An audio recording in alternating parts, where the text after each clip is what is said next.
Has the time come to celebrate the entire life? Are we a seeker?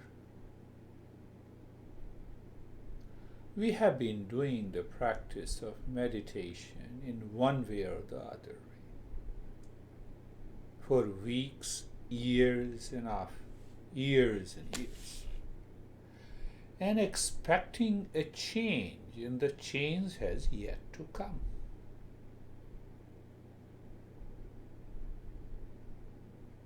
Our masters declare that once we are in mindfulness or meditation, we live, think, and work through it. What about? We experience, means mind experiences good, bad, likes and dislikes. Result is the same in our journey. In mindfulness, I experience calm and peace, and once I come out of it, same likes and dislikes. We are still living where there is no self-fulfillment. Desire fulfillment can never be there in the life. Sense of emptiness and a hollowness is there in the life. How to celebrate the entire life? Is the journey of mindfulness or meditation or Eastern wisdom or self-discovery, whatever the name we want to say it. Are we clear where we are going?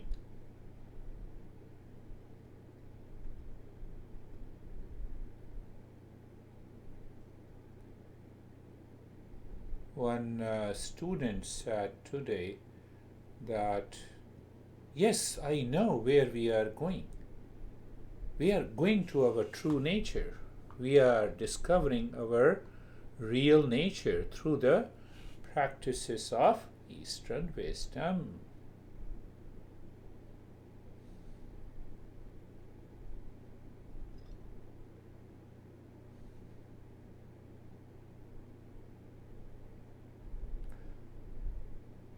That's the right answer.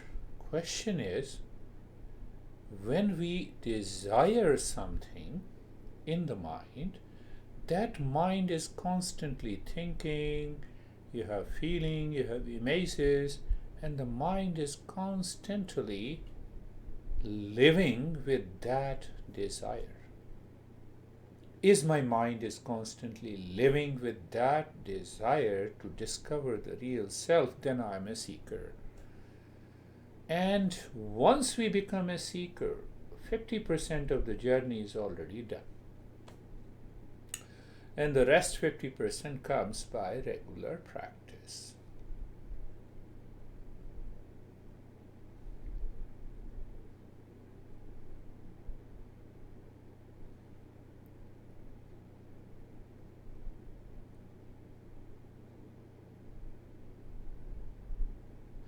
Take one example.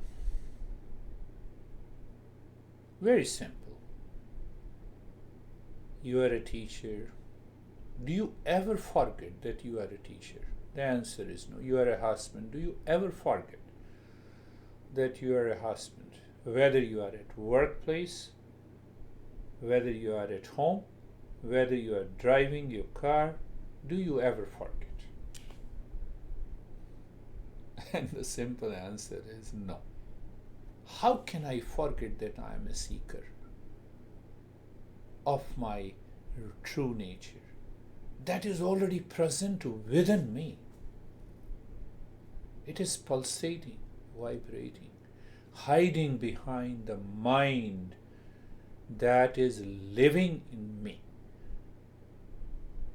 I'm not living my life, my mind is living my life with the likes and dislikes, pain and the pleasure, duality and opposing tendencies in the thoughts and ideas and experiences. The moment we live the life of a seeker, everything drops. Is it happening to us? That will only make the entire life a celebration.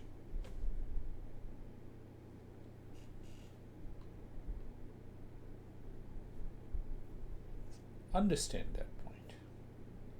Clarity has to be there.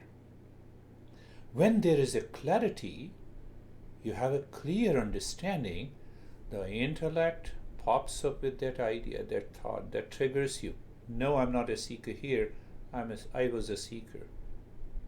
During 1 hour class and 23 hours, I'm not a seeker. How we can achieve that success? First, I should be a seeker.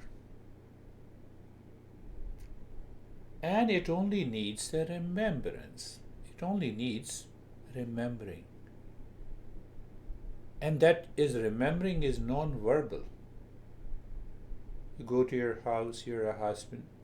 Do you need to think of it? No. How it happens? Subconsciously, habitually. But being a seeker, it's a conscious journey. That is the biggest difference.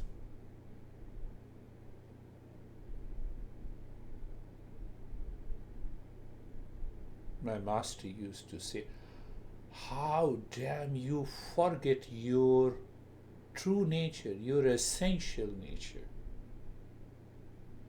The sweetness of a sugar is the essential nature of a sugar. And you have non-essential nature. You can find the sugar in the candy, in the cube, in the powder form, and in ice cream, and a lot of desserts and stuff. We don't forget that. But we forget becoming a seeker. And that prevents us to celebrate the entire life.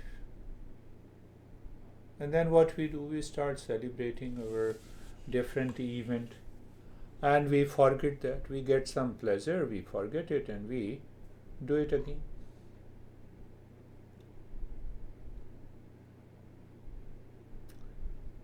So the entire journey of the Eastern wisdom helps us first to become a seeker. The best beautiful thing of the Eastern wisdom is that not only it helps you how to drive, what are the rules of the driving on the path of mindfulness, it also helps you to gain the skill sets in the mind. It also purifies the mind. It also helps you to progress in the path.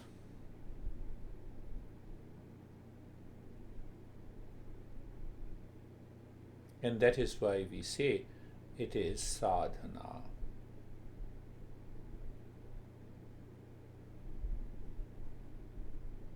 We will reflect on some of the principles how to celebrate the entire life. That is the success in meditation or mindfulness or self-discovery.